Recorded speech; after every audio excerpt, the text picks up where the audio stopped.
प्रिय विद्यार्थियों, आज हम IR स्पेक्ट्रोस्कोपी के अंतर्गत वाइब्रेशनल फ्रीक्वेंसीज की वैल्यूज़ के बारे में पढ़ेंगे। कल जब हमने चर्चा की थी, मैंने आपको ये कहा था कि दो प्रकार के वाइब्रेशंस संभव हैं, स्ट्रेचिंग और बेंडिंग। और स्ट्रेचिंग के अंदर फिर दो प्रकार के वाइब्रेशंस हो सकते हैं, सिमेट्रिक और असिमेट्रिक।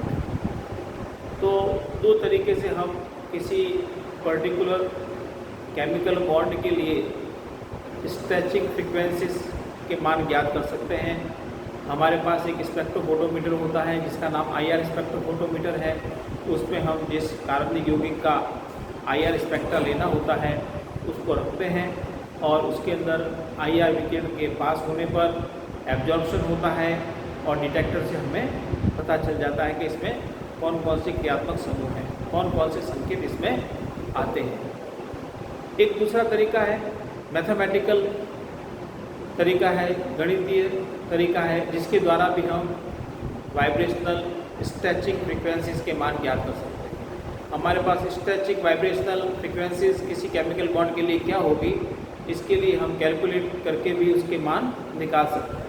तो किसी पर्टिकुलर केमिकल बॉन्ड के लिए, रासायनिक बंध के लिए, यदि हमें स्ट्रेचिंग फ्रीक्वेंसीज के मान ज्ञात करने होते हैं तो हम हुक के नियम का प्रयोग करते हैं, Hooke's law.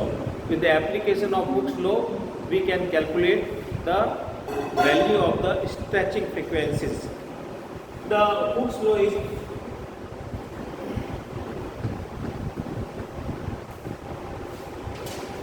stated that the value of the wave number, or we can say the value of the frequency of particular chemical bond is equal to 1 upon 2 pi c under root a बटा b।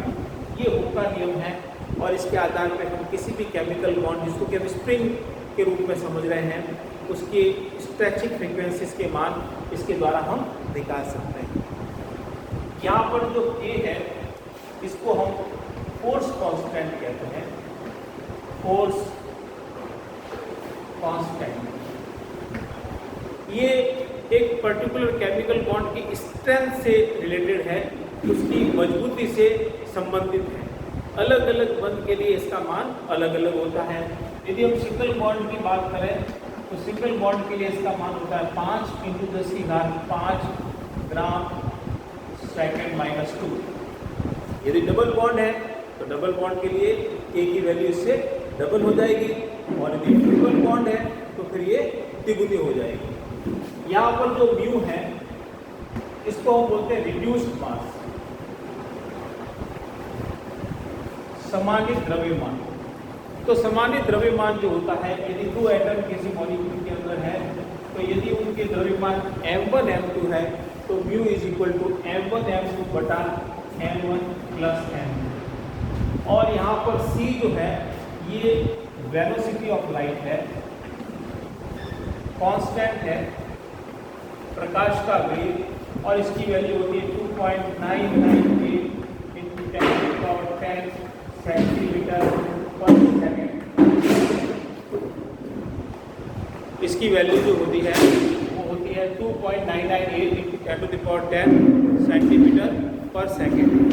तो यहाँ पर ये constant है, K का मान अलग अलग बॉन्ड के लिए अलग अलग होता है और अलग अलग एटम्स हैं, उनके मासेज अलग अलग हैं, तो उनकी रिड्यूस्ड मास की वैल्यूज भी अलग अलग होती है। तो इसके आधार पर हम ये कह सकते हैं, यदि फोर्स कांस्टेंट का मान यदि ज़्यादा है, बॉन्ड स्ट्रेंथ यदि ज़्यादा है और रिड्यूस्ड मास यदि कम है, तो उसके लिए वाइब्रेशनल फ्रीक्वेंसीज के मान जो है ज़्यादा होंगे। जैसे हम कंपैरिजन करें कि यदि C डबल बॉन्ड C और C सिंगल बॉन्ड C, इन दोनों में से किसके लिए वाइब्रेशनल फ्रीक्वेंसीज के मान ज़्यादा होंगे, तो यहाँ पर हम कह सकते हैं कि कार्बन कार्बन द्विबंध है और यहाँ पर एकल बंध है, इसके लिए फोर्स कांस्टेंट का मान ज़्यादा है, इसलिए vibrational frequency for the C double bond C is greater as compare to the C single bond C. Again we can compare the value of the stretching frequency for the OH bond and the CC bond. Here the stretching frequency value for the OH is greater than that of the CC. Why it is? Because the reduced mass value for this OH bond is less than that of the CC. So we can compare and we can calculate the vibrational frequency value for a particular chemical bond. Here again, if we compare the vibrational stretching frequency between OH and FH, तो इन दोनों में से हम देखते हैं कि OH जो है इसकी स्मॉलर वैल्यू होने से इसके लिए यहाँ पर वाइब्रेशनल फ्रीक्वेंसीज के मान FH से ज़्यादा होने चाहिए, एक्सपेक्टेड ये है, बट ऐसा नहीं होता है। यहाँ पर FH के लिए जो है वाइब्रेशनल फ्रीक्वेंसीज के मान ज़्यादा होते हैं। ऐसा क्यों? क्योंकि यहाँ पर फ्लोरीन की इलेक्ट्रोनेगेटिविटी की वैल्यू ज़्यादा होती है। इस प्रकार से हम कंपेयर कर सकते हैं कि किसी के अंदर वाइब्रेशनल फ्रीक्वेंसीज के मान क्या होंगे। तब क्या होता है कि हमारे पास कोई ऑर्गेनिक मॉलिक्यूल है और उसमें एटम्स बंधे हुए हैं केमिकल बॉन्ड से, और यदि हम चाहते हैं कि उनकी कैलकुलेटेड वैल्यू जो वाइब्रेशनल फ्रीक्वेंसीज की हो वह निकाल सकते हैं, बट एक्चुअली जो एक्सपेरिमेंटल वैल्यू है वो थ्योरेटिकल वैल्यू के बिल्कुल समान नहीं होती है, इनमें अंतर पाया जाता है। यदि कुछ भी कोई ऐसे फैक्टर्स नहीं हो जो कि इन वाइब्रेशनल फ्रीक्वेंसीज की वैल्यू को प्रभावित करते हों, तो ऐसे कोई भी यदि फैक्टर्स एब्सेंट होंगे तब तो थ्योरेटिकल और कैलकुलेटेड वैल्यू एक जैसी होगी। तो जब ये दोनों एक जैसी हैं तब हम ये कह सकते हैं कि पर्टिकुलर ग्रुप किसी कार्बनिक यौगिक के अंदर प्रेजेंट है या एब्सेंट है। लेकिन ऐसा नहीं होता है, कुछ इलेक्ट्रॉनिक इफेक्ट्स होते हैं और कोई केमिकल बॉन्ड के लिए वाइब्रेशनल स्ट्रेचिंग फ्रीक्वेंसी प्रभावित होती है उसके पास वाले केमिकल बॉन्ड से। पास वाले केमिकल बॉन्ड का जो एनवायरनमेंट है वो उसको प्रभावित करता है। तो ऐसे बहुत सारे कारक हैं जिनको हम एक दूसरे से आइसोलेट नहीं कर सकते हैं, बल्कि इन सभी के कारण वाइब्रेशनल फ्रीक्वेंसी जो है शिफ्ट हो जाती है टुवर्ड्स द लोअर वैल्यू और द हायर वैल्यूज। तो ये इम्पॉर्टेंट है हमको पता करना कि कौन कौन से ऐसे फैक्टर्स हैं जो किसी केमिकल बॉन्ड की वाइब्रेशनल फ्रीक्वेंसीज को प्रभावित करते हैं। तो कुछ फैक्टर्स के बारे में हम यहाँ डिस्कस करते हैं।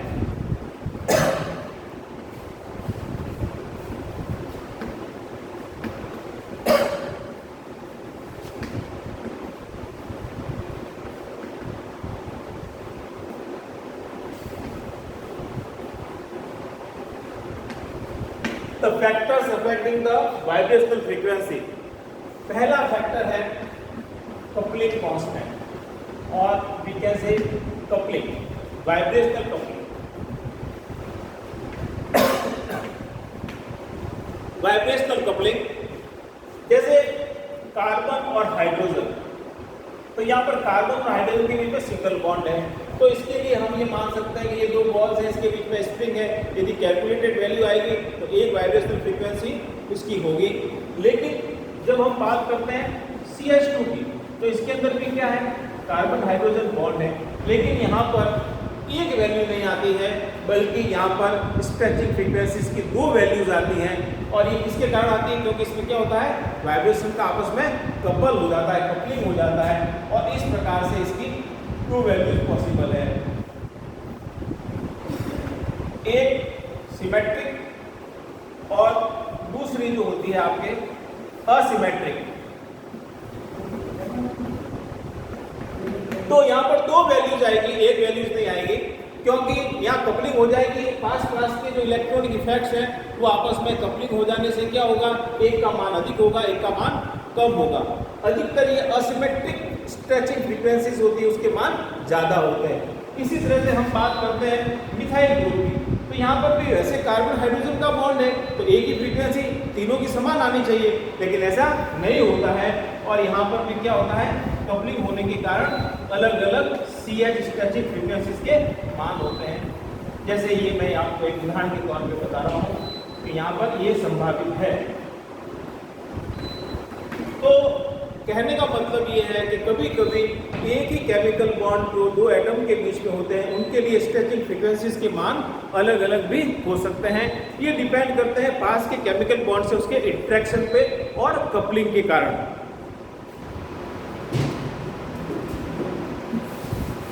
दूसरा जो इसका फैक्टर है वो है इलेक्ट्रॉनिक इफेक्ट्स।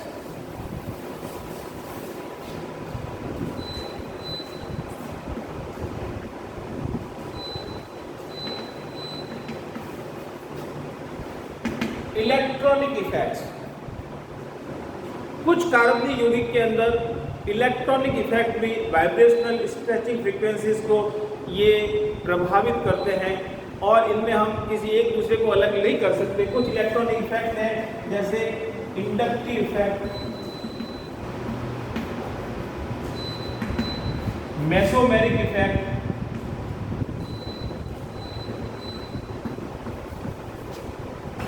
Field effect. इसमें किसी एक इंडिविजुअल का कंट्रीब्यूशन हो ऐसा हम पता नहीं कर सकते, बल्कि कंबाइंडली जो है किसी न किसी तरीके से ये एक दूसरे को प्रभावित करते हैं और जो फ्रीक्वेंसीज की वैल्यू है केमिकल बॉन्ड की उसको ये कम या ज़्यादा करते हैं। For example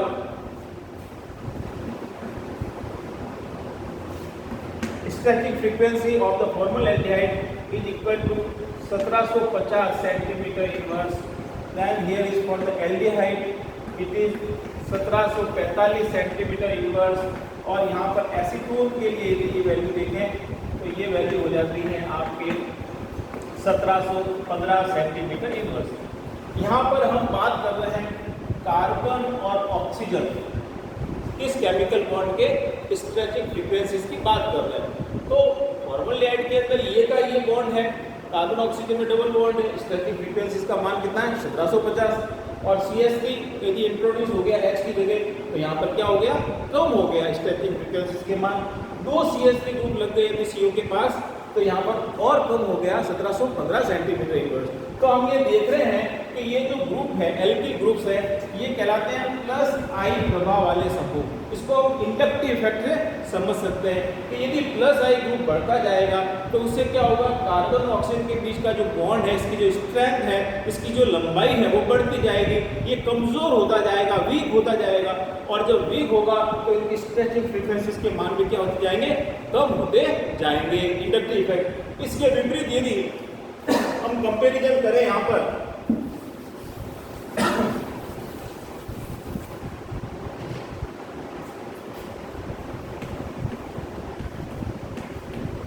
value for this carbon oxygen double bond, इसकी जो वेव नंबर है स्ट्रेचिंग फ्रीक्वेंसी का मान है वो है 1715 सेंटीमीटर इनवर्स।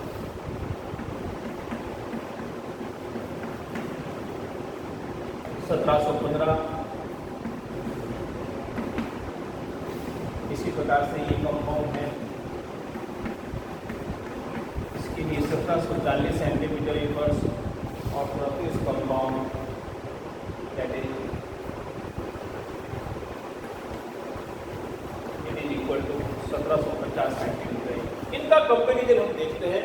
यहाँ पर एसीटोन, यहाँ पर दो CH3 ग्रुप लगे हुए हैं, इसके नीचे मोनोक्लोरो एसीटोन एक क्लोरीन समूह लगा हुआ है, उसके नीचे डाइक्लोरो एसीटोन दो क्लोरो समूह लगे हुए हैं और लास्ट के अंदर है टेट्राक्लोरो एसीटोन।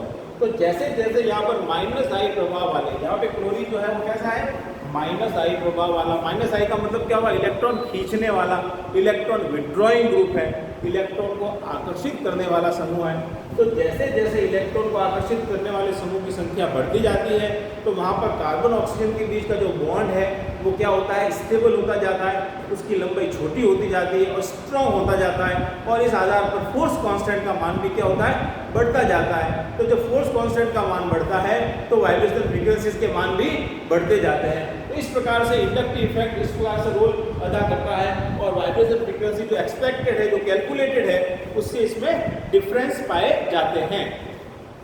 नेक्स्ट जो फैक्टर है जो किसी वाइब्रेशनल फ्रीक्वेंसी को प्रभावित करते हैं और वो बहुत इम्पोर्टेंट है वो है hydrogen bonding. Hydrogen bonding hydrogen बंध। हम सभी जानते हैं कि जब हाइड्रोजन किसी इलेक्ट्रोनेगेटिव एटम के साथ बंध बनाता है तो वो फिर क्या है, दूसरे बंध के साथ एसोसिएटेड हो जाता है, हाइड्रोजन बंध बनता है। इस आधार पे हम जानते हैं दो प्रकार के हाइड्रोजन बंध होते हैं, एक होता है इंटरमॉलिक्यूलर और एक होता है इंट्रामॉलिक्यूलर। तो इंटरमॉलिक्यूलर हाइड्रोजन बॉन्ड ये दो मॉलिक्यूल के बीच में होते हैं और दूसरा है इंट्रामॉलिक्यूलर हाइड्रोजन बॉन्ड, ये एक ही अणु के अंदर दो इलेक्ट्रोनेगेटिव एटम के बीच में हाइड्रोजन आने से बंधते हैं। तो इन दोनों का जो विभेद है, इन दोनों के बीच का जो अंतर है वो IR टेक्निक की सहायता से हम इजीली कर सकते हैं। वो कैसे करते हैं कि जो इंटरमॉलिक्यूलर यदि हाइड्रोजन बॉन्ड उपस्थित है तो इसके द्वारा यदि एब्जॉर्प्शन होता है और जो बैंड आता है वो कैसा होता है, वो ब्रॉड होता है, वेल डिफाइंड नहीं होता। जबकि इंट्रामॉलिक्यूलर हाइड्रोजन बॉन्डिंग होगी और जहाँ पर एसोसिएशन होगा इंट्रामॉलिक्यूलर हाइड्रोजन बॉन्डिंग के कारण, तो वहाँ पर जो बैंड आएगा वो स्ट्रॉन्ग आएगा और वेल डिफाइंड आएगा। इस प्रकार से हम दोनों के अंदर विभेद कर सकते हैं। एक और भी इसका तरीका है कि इंटरमॉलिक्यूलर हाइड्रोजन बॉन्ड के अंदर जो अंतर है, जहाँ हाइड्रोजन बॉन्ड होता है वहाँ पर वाइब्रेशनल फ्रीक्वेंसीज की वैल्यू कम होती जाती है। जितना स्ट्रॉन्ग हाइड्रोजन बॉन्ड होगा उतना ही डाउनवर्ड जो होगा फ्रीक्वेंसीज के अंदर दिखाई देगा। तो इंटरमॉलिक्यूलर के अंदर ये जो डिफरेंस है, ये जो डाउनफॉल है वो ज़्यादा होता है और इंट्रामॉलिक्यूलर में कम होता है। जैसे हम उदाहरण के तौर पर बात करें NH और OH, ये दोनों जो हैं हाइड्रोजन बॉन्डिंग सेंसिटिव हैं और हाइड्रोजन बॉन्ड बनाते हैं। इसके अंदर हम सॉल्वेंट अधिकतर कार्बन टेट्राक्लोराइड, कार्बन डाइसल्फाइड इस प्रकार से हम यूज करते हैं, क्लोरोफॉर्म, क्योंकि ये नॉन एसोसिएटेड है। बेंजीन, वाटर इस प्रकार के यदि सॉल्वेंट होते हैं तो वो क्या करते हैं, हाइड्रोजन बॉन्ड बनाते हैं। यहाँ पर भी हम देखते हैं कि नाइट्रोजन की इलेक्ट्रोनेगेटिविटी ऑक्सीजन की इलेक्ट्रोनेगेटिविटी से कम होती है। तो इसके अंदर जो डिफरेंस होगा वो OH एल्कोहल्स के अंदर अमीन्स की तुलना में ज़्यादा होगा। For example intermolecular hydrogen bonding जिसमें नहीं है, ऐसे अमीन्स की हम बात करें जिसमें नाइट्रोजन और हाइड्रोजन के बीच में बॉन्ड है, वो है 3500 सेंटीमीटर इनवर्स। जबकि यदि ये एसोसिएटेड है, हाइड्रोजन बॉन्डिंग इसमें होगा तो इसकी वैल्यू होती है 3200 सेंटीमीटर इनवर्स। इतना डाउनफॉल हो जाता है। नॉन एसोसिएटेड एल्कोहल होंगे तो उसकी OH एल्कोहल के लिए स्ट्रेचिंग फ्रीक्वेंसीज के मान होते हैं 3650 सेंटीमीटर इनवर्स के आसपास। लेकिन यदि एसोसिएटेड है, हाइड्रोजन बॉन्ड यदि है, कंसंट्रेटेड है, तो यहाँ पर उसकी वैल्यू इतनी गिर सकती है और 3250 सेंटीमीटर इनवर्स के आसपास हो सकती है। तो ये मुख्य 3 कारक मैंने आपको आज डिस्कस किए जो IR के अंदर स्ट्रेचिंग फ्रीक्वेंसीज को प्रभावित करते हैं। पहला मैंने आपको बताया है कपलिंग वाइब्रेशंस, दूसरा है इंडक्टिव इफेक्ट, फील्ड इफेक्ट और मेसोमेरिक इफेक्ट, इसको हम इलेक्ट्रॉनिक इफेक्ट कहेंगे, और तीसरा है हाइड्रोजन बॉन्डिंग। तो ये आप बहुत इंपॉर्टेंट IR टेक्निक है और इसकी सहायता से स्ट्रक्चर के बारे में हमें बहुत अधिक जानकारी मिलती है। Good luck.